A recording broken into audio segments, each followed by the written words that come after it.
अस्सलाम वालेकुम class 10 students.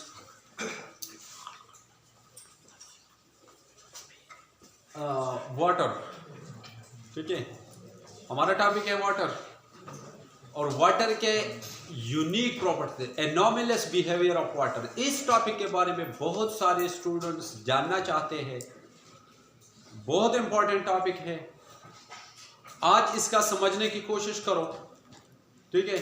तो थोड़ा सा पहले इंट्रोडक्शन हो जाते हैं कि वाटर क्या चीज़ होता है। वाटर दुनिया पर सबसे ज़्यादा पाए जाने वाला कंपाउंड है। दुनिया सतह ज़मीन पर सबसे ज़्यादा पाए जाने वाला कंपाउंड है। आप लोगों ने ये साबित किया हुआ है कि सतह ज़मीन पर 71% हिस्सा पर पानी है। आज के मॉडर्न साइंस यही कहता है, और 29% खुश्की है, ठीक है। अब ये हाइड्रोजन और ऑक्सीजन का कंपाउंड है। हाइड्रोजन और ऑक्सीजन एलिमेंट्स है, इन दोनों से मिलकर ये कंपाउंड बना हुआ है, ठीक है। बहुत इंपॉर्टेंट कंपाउंड है। लेकिन थोड़ा सा आप देखें तो water is a binary compound of hydrogen and oxygen. Water hydrogen और ऑक्सीजन का एक अहम मरकब है। वॉल्यूम के लिहाज से अगर आप इसको देखें तो मैं तुम्हें बताने वाला हूं, आप जरा इसको देखें। वॉल्यूम के लिहाज से आप जरा इसको देखें तो आप लोगों को पता चलेगा। ये हमारे पास है H2O, तो इसमें 2 हिस्से हाइड्रोजन के हैं और 1 हिस्सा ऑक्सीजन का है।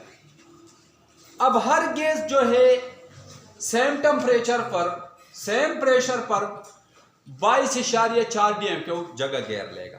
तो अगर इसके 2 एटम्स है तो ये ज्यादा जगह घेर लेगा और ये कम। ये 44.8 dm³ जगह घेर लेगा और ये 22.4 dm³। अगर इसका हम रेशो निकालें तो 2:1 ही बनता है। तो वॉल्यूम के लिहाज से वाटर में 2 हिस्से हाइड्रोजन के हैं और 1 हिस्सा ऑक्सीजन का है, ठीक है। अब जरा इसको मास के लिहाज से देखो तो देखो हमारे पास इसका टोटल मास H2O में अगेन से लिख देता हो। हाइड्रोजन का मास 1 और इसके एटम्स यहां पर कितने हैं, 2 है, प्लस ऑक्सीजन का 16 और यहां इसके एटम्स कितने हैं, 1 है। 2 1s are 2 plus 16 1s are 16 equal to 18। Total इसके 1 मोल का कीमत जो है वो 18 ग्राम है। तो जनाब अब देखो इसमें रेशो मिलेगा हाइड्रोजन के 2 ग्राम्स और ऑक्सीजन के 16 ग्राम्स। 2:16। और अगर इसको सिंपल किया जाए, 2 पर डिवाइड किया जाए तो 1:8 बनता है। तो मास के लिहाज से, वॉल्यूम के लिहाज से तो हाइड्रोजन और ऑक्सीजन के दरमियान रेशो 2:1 था, और मास के लिहाज से हाइड्रोजन और ऑक्सीजन के दरमियान रेशो जो है वो 1:2 है। समझ में आया? तो मैंने यहां पर ये चीज लिखा है, part of oxygen in the ratio of 2:1, while by mass it contains 16 parts of oxygen and 2 parts of hydrogen by the ratio of 1:8। 1:8। अगर इसी चीज को आप कंसीडर कर ले तो ऑक्सीजन में अगर मास के लिहाज से देखा जाए तो परसेंट इसका कुछ इस तरह बनता है कि इसमें 88.89% ऑक्सीजन का बनता है और 11.11% ऑफ हाइड्रोजन का बनता है। तो परसेंट के लिहाज से इसमें जो मास होगा, ऑक्सीजन का मास 88.89% होगा और ऑक्सीजन का परसेंटेज है, हाइड्रोजन का परसेंटेज है 11.11%। ओके ओके जनाब। Yes sir. अब इसका बहुत इंपॉर्टेंट जो टॉपिक है, ये बड़ा इंपॉर्टेंट है, इसको आप लोग समझने की कोशिश करो। आप लोग अभी देखेंगे जो हमारा बहुत इंपॉर्टेंट टॉपिक भी है और ये लोगों के लिए दर्द-ए-सर भी बना हुआ है। स्टूडेंट्स अक्सर इस चीज के बारे में पूछते हैं, तो अभी आप लोग जरा समझने की कोशिश करो। बहुत सारे प्रॉपर्टीज इसके साथ रिलेट है, आप लोग समझ जाएंगे। ओके जी। तो देखो हमारे पास अगर आप लोग देखें तो चार्ल्स लॉ जो है, चार्ल्स लॉ, जो चार्ल्स था, उन्होंने तो गैस के बारे में कहा था, लेकिन अब किसी भी चीज पर इसको अप्लाई कर सकते हैं। उन्होंने क्या किया था कि किसी गैस का वॉल्यूम टेम्परेचर को डायरेक्टली रिलेटेड होता है।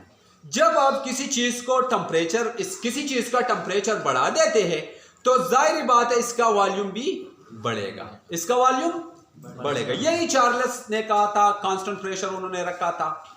कोई भी चीज आप ले ले, इसका आप टेम्परेचर बढ़ाए तो इसका क्या हो जाएगा, वॉल्यूम इसका बढ़ेगा। आसान सी बात है। बहुत सारे आप लोग घरों में देखते हैं, जब आप कोई चाय पकाते हैं तो जब उसका टेम्परेचर बढ़ता है तो चाय ऊपर उठता है, बर्तन में ऊपर उठता है। ये हमारा कॉमन एक्सपीरियंस है, लाइफ में हमारा एक्सपीरियंस है कि वॉल्यूम और टेम्परेचर का रिलेशन जो है वो डायरेक्टली है, यानी एक चीज के बढ़ाने से दूसरा भी बढ़ता है। अगर टेम्परेचर हम बढ़ा देते हैं तो वॉल्यूम ऑटोमेटिकली बढ़ेगा। ये बात आसान है कि नहीं है? ये तो कॉमन ऑब्जर्वेशन है ना। अब अगर आप देखें, इसको थोड़ा सा फोकस करें, आपको आसान हो जाएगा। आप 100 डिग्री सेंटीग्रेड जब पानी को प्रोवाइड करते हैं तो 100 डिग्री सेंटीग्रेड पर वाटर होगा, H2O है, वाटर नहीं है, H2O तो है, लेकिन ये वेपर स्टेट में होगा। वेपर क्यों? उनकी 100 डिग्री सेंटीग्रेड पर तो वाटर बॉयल हो जाते हैं ना, वेपर स्टेट में तब्दील हो जाता है। तो अब जाहिर बात है, गैस का जो वॉल्यूम था, गैस का जो वॉल्यूम है वो सबसे ज्यादा होता है। वॉल्यूम गैस बहुत ज्यादा ऑक्युपाई कर देता है। जो ही आप गैस से लिक्विड की तरफ आते हैं तो वॉल्यूम कम हो जाता है, और फिर जब सॉलिड में आते हैं तो सॉलिड में तो पार्टिकल्स क्लोजली कंपैक्ट होते हैं तो बहुत कम हो जाता है। ऐसा होना चाहिए कि नहीं होना चाहिए? देखो, गैस जो एक्सपेंडेड फॉर्म होता है तो बहुत सारा जगह घेर लेगा, गैस ज्यादा जगह घेर लेगा। अब हमने लिक्विड की तरफ ले आया तो लिक्विड में मॉलिक्यूल थोड़े से करीब होते हैं तो वॉल्यूम थोड़ा सा कम हो जाता है, और जब आप किसी चीज को सॉलिड फॉर्म में लाते हैं तो मॉलिक्यूल बहुत करीब हो जाते हैं। ओके जी। अब 100 डिग्री सेंटीग्रेड पर तो वॉल्यूम बहुत ज्यादा है। आपने टेम्परेचर को कम किया, आपने ले आया 50 डिग्री सेंटीग्रेड पर। जाहिर बात है अब भी H2O है लेकिन लिक्विड फॉर्म में है, तो अब वॉल्यूम कम होना शुरू हो जाएगा। वॉल्यूम क्या करेगा? वॉल्यूम कम होना शुरू कर देगा। ऐसा है कि नहीं है? अब वॉल्यूम कम हो जाएगा क्योंकि अब पार्टिकल करीब आना शुरू हो रहे हैं। जो ही हम टेम्परेचर रिड्यूस कर देते हैं वॉल्यूम कम होना शुरू हो जाते हैं, क्योंकि वॉल्यूम और टेम्परेचर का रिलेशन क्या था? डायरेक्ट था। जब आप टेम्परेचर घटा देते हैं तो वॉल्यूम भी घट जाता है, वॉल्यूम भी कम हो जाता है। ऐसा है कि नहीं है? ऐसा है। तो जनाब थोड़ा सा आगे चलते, अब अगर टेम्परेचर को मजीद कम किया जाए, मजीद टेम्परेचर को मैंने 20 डिग्री सेंटीग्रेड पर लाया तो वॉल्यूम मजीद कम होगा, क्योंकि अभी मॉलिक्यूल करीब आना शुरू हो रहे हैं, बहुत करीब आ रहे हैं। अभी आप लोगों ने ले आया इसको 4 डिग्री सेंटीग्रेड पर। 4 डिग्री सेंटीग्रेड को आप कंसीडर कर ले। 4 डिग्री सेंटीग्रेड पर वॉल्यूम सबसे कम हो गया। अभी पॉइंट आया, समझ आया? यहां तक क्लियर है कि 100 से जो ही हम नीचे की तरफ आते हैं 4 डिग्री सेंटीग्रेड में पहुंच गया तो 4 डिग्री सेंटीग्रेड पर वॉल्यूम सबसे कम आया, वॉल्यूम सबसे कम आया ना। अब इसके बाद क्या होने वाला है? अगर मैं 3 डिग्री सेंटीग्रेड तक टेम्परेचर घटाऊं तो आप लोगों का क्या ख्याल है? वॉल्यूम और कम हो जाएगा कि नहीं हो जाएगा? हो जाएगा ना। ऐसा है ना? लेकिन ऐसा नहीं है, लेकिन ऐसा नहीं है। यह है क्वेश्चन, यह है इंपॉर्टेंट क्वेश्चन के ऊपर से नीचे की तरफ जब हम टेम्परेचर घटा देते हैं तो वॉल्यूम कम होना शुरू हो जाता है, और ऐसा होना चाहिए। लेकिन वाटर में कुछ और हो जाता है।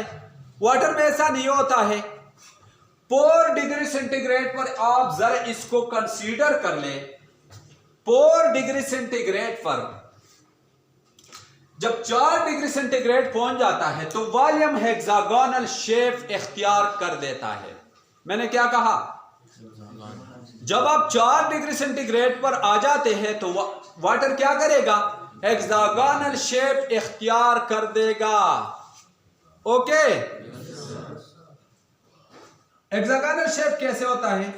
आप यहां एक H2O मॉलिक्यूल बना ले, एक H2O मॉलिक्यूल आप यहां पर बना ले, एक H2O मॉलिक्यूल आप यहां पर बना ले, एक H2O मॉलिक्यूल आप यहां पर बना ले, एक H2O मॉलिक्यूल आप यहां पर बना ले, और एक H2O मॉलिक्यूल आप यहां पर बना ले। क्या हो जाता है? हर ऑक्सीजन के साथ लोन पेयर है, हर ऑक्सीजन, क्योंकि आप लोगों ने वाटर इससे पहले पढ़ा है, 9th क्लास में आप लोगों ने इसको पढ़ा था। और अगर सेकंड ईयर वाले देखने चाहते हैं, फर्स्ट ईयर वाले देखने चाहते हैं, तो उन्हें भी पढ़ा था। ठीक है। अब इसमें यहां हाइड्रोजन बॉन्ड हो जाता है। ये जो हाइड्रोजन, इस हाइड्रोजन का इसके साथ हाइड्रोजन बॉन्ड, इसका इस ऑक्सीजन के साथ हाइड्रोजन, इसका इस ऑक्सीजन के साथ, इसका इस ऑक्सीजन के साथ, और इस हाइड्रोजन का इस ऑक्सीजन के साथ, ये हाइड्रोजन बॉन्ड हो जाता है। समझने की जरा कोशिश करो, कोई मसला नहीं है। ओके। मैंने क्या लिखा कि जब आप ऊपर से नीचे की तरफ आते हैं तो चार्ल्स लॉ के मुताबिक वॉल्यूम घटना शुरू हो जाता है, वॉल्यूम कम हो जाएगा। 800 degree centigrade water expanded form में होगा। If we lower the temperatures at volume will also decrease, volume भी कम हो जाएगा। अगर टेम्परेचर को हम कम कर देते हैं तो इसका वॉल्यूम भी कम हो जाएगा। रीचिंग एट 4 डिग्री सेंटीग्रेड, जब 4 डिग्री सेंटीग्रेड पर टेम्परेचर पहुंचा, it adopt in hexagonal shape, जो यही शेप है। उन्होंने क्या शेप इख्तियार किया? हेक्सागोनल शेप इख्तियार किया, where a permanent hydrogen bonding take place. ये जो हाइड्रोजन बॉन्ड है, अभी इससे जो ऊपर टेम्परेचर्स थे वहां तो 100 से नीचे, 100 पर तो कोई हाइड्रोजन बॉन्ड होता नहीं है। मस्ट रिमेंबर, किसी वाटर में अगर गैसियस स्टेट में दिया गया हो तो कोई हाइड्रोजन बॉन्डिंग नहीं है। ये बड़ा इंपॉर्टेंट एमसीक्यूज है। हाइड्रोजन बॉन्डिंग वहां पर खत्म हो जाता है और यही वजह है कि अभी ये गैसियस स्टेट में है। ओके। लेकिन जो ही आप 100 से नीचे आते हैं तो इसका वॉल्यूम कम हो जाता है, हाइड्रोजन बॉन्ड मौजूद होता है, हाइड्रोजन बॉन्ड जो होता है वो मौजूद होता है, लेकिन कैसे होता है? वो कमजोर होता है, क्योंकि वो कमजोर इस तरह होता है कि परमानेंट नहीं होता है। एक वाटर मॉलिक्यूल, हमने ये पढ़ा था कि लिक्विड मॉलिक्यूल तो बहते हैं, एक दूसरे के ऊपर फिसलते रहते हैं। हाइड्रोजन बॉन्ड कभी एक मॉलिक्यूल का दूसरे के साथ हो जाता है तो वो टूट जाता है, दूसरे के साथ बनाता है, फिर तीसरे के, फिर एक और के साथ बना देता है, और इस तरह ये सिलसिला चलता रहता है। यानी लिक्विड में परमानेंट हाइड्रोजन बॉन्ड नहीं होता है। अब जो ही आप 4 डिग्री सेंटीग्रेड पर पहुंच गए हो तो यहां पर फिर इससे नीचे जो टेम्परेचर है, हाइड्रोजन बॉन्डिंग वैक्यूम और स्पेस क्रिएट इनसाइड इट, इसके अंदर स्पेस प्रोड्यूस होगा, to which its volume start increasing, volume दोबारा से बढ़ेगा, वॉल्यूम दोबारा से बढ़ेगा। कैसे? क्योंकि यहां परमानेंट हाइड्रोजन बॉन्ड बना। अब क्या होने वाला है? अब यहां पर ये मॉलिक्यूल एक दूसरे से, ये एक दूसरे के ऊपर फिसलते नहीं है, बल्कि ये परमानेंट हाइड्रोजन बॉन्ड बना। सॉलिड तो आप आइस को देखे, आइस बर्फ को देखे तो बर्फ में तो वो तो लिक्विड नहीं होता है, वो तो बहता नहीं है, वो तो नहीं बहता है ना, तो परमानेंट हाइड्रोजन बॉन्ड इसमें होता है। अब यहां पर स्पेस प्रोड्यूस हुआ, अंदर की जगह खाली है। जब अंदर की जगह खाली है तो वॉल्यूम अगेन से बढ़ेगा। कम होना चाहिए था लेकिन वॉल्यूम अब बढ़ा। अब वॉल्यूम के साथ क्या हुआ? वॉल्यूम इसका बढ़ा, लोड होने की बजाय ये बढ़ गया, और जो आप मजीद नीचे की तरफ आते हैं वॉल्यूम मजीद बढ़ जाता है। यानी 4 डिग्री सेंटीग्रेड पर ये कम से कम, ज्यादा से, सॉरी, इसका वॉल्यूम कम से कम होगा। इसका वॉल्यूम 4 डिग्री सेंटीग्रेड पर वॉल्यूम कम से कम होगा ना। 100 पर बहुत ज्यादा था, 50 पर फिर आहिस्ता आहिस्ता कम हो रहा था, 4 पर बहुत ज्यादा कम हो गया, 4 से नीचे दोबारा बढ़ने लगा। तो 4 डिग्री सेंटीग्रेड पर इसका आप लोगों ने पढ़ा है कि D = m/v। वॉल्यूम और डेंसिटी का कौन सा रिलेशन है? इनवर्स रिलेशन है। अब जब वॉल्यूम 4 डिग्री सेंटीग्रेड पर कम से कम था तो डेंसिटी मैक्सिमम होगी। डेंसिटी ज्यादा से ज्यादा हो सकती है कि नहीं हो सकती है? 4 डिग्री सेंटीग्रेड पर इसका वॉल्यूम डेंसिटी सबसे ज्यादा होगी। Okay, sir. समझ में आया? जो ही आप नीचे की तरफ आते हैं तो वॉल्यूम फिर से बढ़ना शुरू हो जाता है, वॉल्यूम बढ़ना शुरू हो जाते हैं, तो डेंसिटी कम होगी कि नहीं? अब जिस चीज की डेंसिटी कम है, अब जिस चीज की डेंसिटी कम है, क्या वो ऊपर उठेगा कि नहीं उठेगा? तो ये बताओ कि आइस का डेंसिटी ज्यादा है या वाटर का डेंसिटी ज्यादा है? आइस का डेंसिटी कम है, ज्यादा नहीं है। अभी तो हुआ तो स्पेस क्रिएट हुआ था ना अंदर, तो इसका वॉल्यूम तो बढ़ा ना। जब वॉल्यूम बढ़ जाता है तो डेंसिटी कम नहीं हो जाता है? अब डेंसिटी कम है इसका, तो हो जाएगा क्या? अब हमने कहा था कि जिस चीज की डेंसिटी कम हो वो ऊपर उठेगा। अब तुम रेफ्रिजरेटर में पानी को रखो, वो बर्फ जब जमना शुरू कर देता है, वाटर जब जमना शुरू कर देता है तो सतह पर पानी जम जाता है, क्योंकि वाटर आइस बनना शुरू हो जाता है। आइस कब कहां पर होगा? टॉप पर होगा ना। टॉप पर आइस का लेयर होगा, नीचे आपको मिलेगा पानी, नीचे इसके नीचे मिलेगा आपको पानी। लेकिन आप ऑयल ले, ऑयल को आप रेफ्रिजरेटर में रखे, वो जब जमना शुरू कर देता है तो नीचे वाले मॉलिक्यूल में सॉलिड फॉर्म में होंगे, ऊपर वाले किस चीज में होंगे?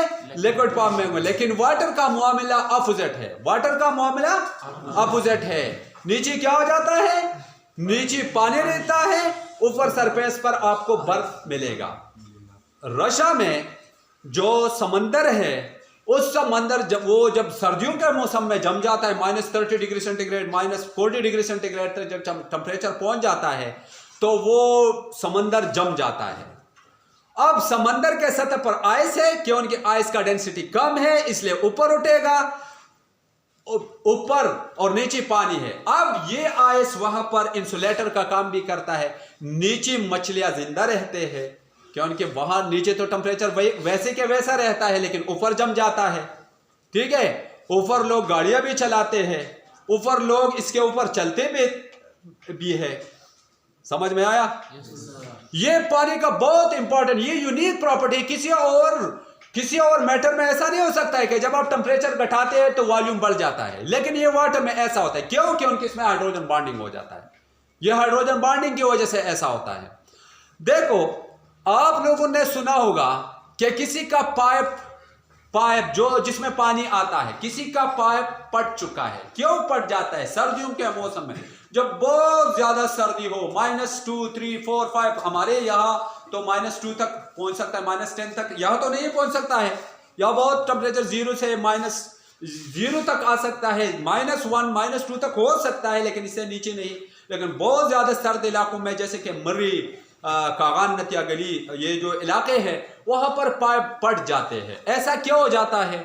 इसलिए कि जो पानी है वो जब बहुत ज्यादा टेम्परेचर कम हो जाता है तो पाइप्स के अंदर पानी जम जाता है, तो आइस बन जाता है। अब आइस का वॉल्यूम बढ़ जाता है तो और कुछ तो नहीं कर सकता है, लेकिन पाइप पटेगा। पाइप क्या करेगा? पटेगा। समझ में आया? बहुत इंपॉर्टेंट है। इसी चीज को आप समझे तो आगे बहुत सारे फिनोमेना आ रहे हैं जिससे आपको कोई मसला फिर नहीं रहेगा। इंशाल्लाह अगर कोई मसला हो तो आप लोग क्वेश्चन पूछ सकते हैं, कोई मसला तो नहीं। और ये एनॉमलस बिहेवियर बहुत इंपॉर्टेंट है, आप इसको याद करें, घर में जाके अच्छी तरह से देख ले तो कोई मसला फिर नहीं रहेगा। और चैनल वालों को अगर कोई मसला हो तो कमेंट सेक्शन में आप पूछ ले। Thank you, see you next time. अस्सलाम वालेकुम।